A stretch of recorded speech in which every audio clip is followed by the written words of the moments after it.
Hi, church. My name is Alicia Bate, and I get the honor of getting to share with you for our Monday night devotional.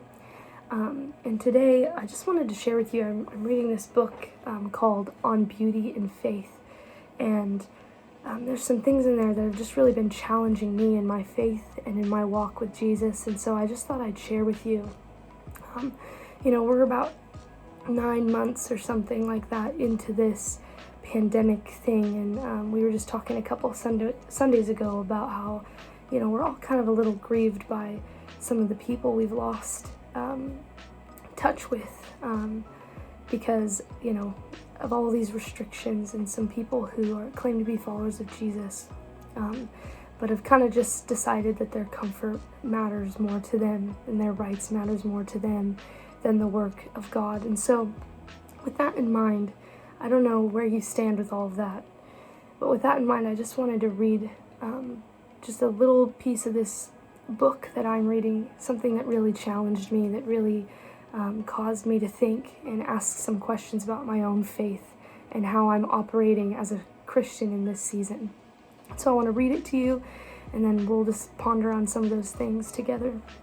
And in this book, it's kind of going through the story of the woman who pours perfume out on Jesus' feet in the book of Mark. And then it's comparing that story to Judas, who was willing to trade Jesus in to be killed for 30 pieces of silver.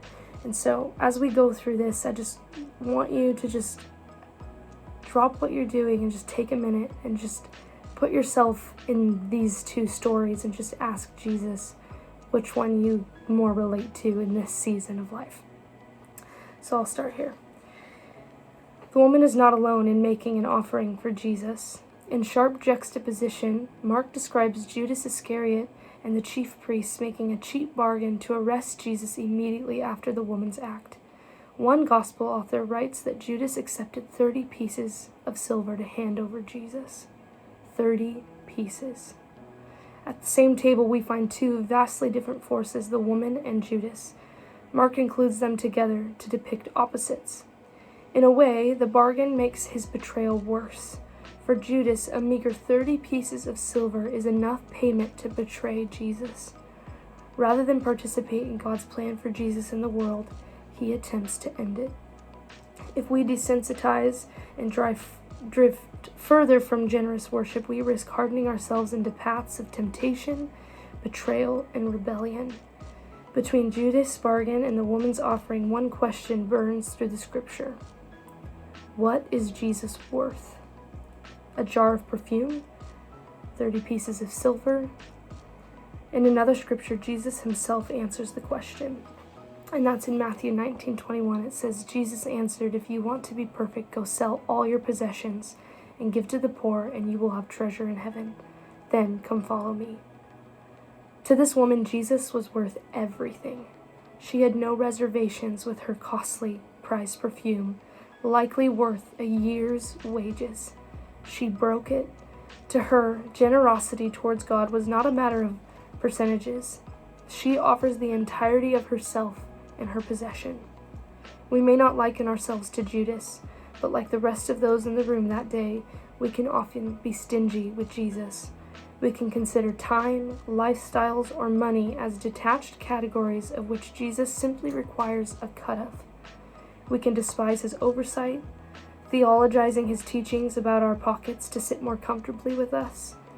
And in this isolated, irritable posture, we may miss that generosity is an experience of mutuality and relationship. We rarely forget moments of generosity. When a friend or stranger is generous with us, we recognize the silent weight of it. It subverts and shakes our paradigms awake to new love, new space, and new life. The woman was generous in her relationship to Jesus. We cannot fully experience generosity outside of relationship with God and others.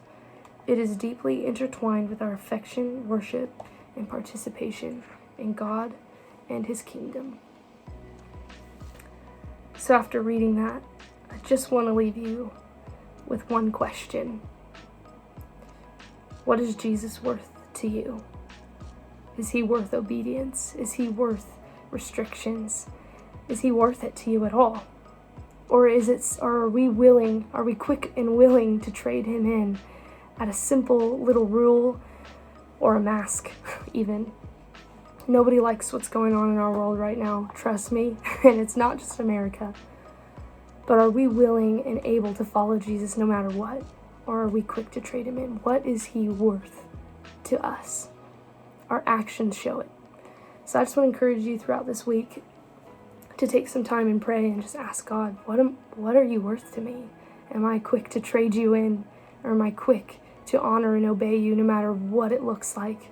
Am I willing to sacrifice and give everything of myself for you? So thank you guys. Thank you for joining us for our Monday night devotional, and we'll see you Sunday.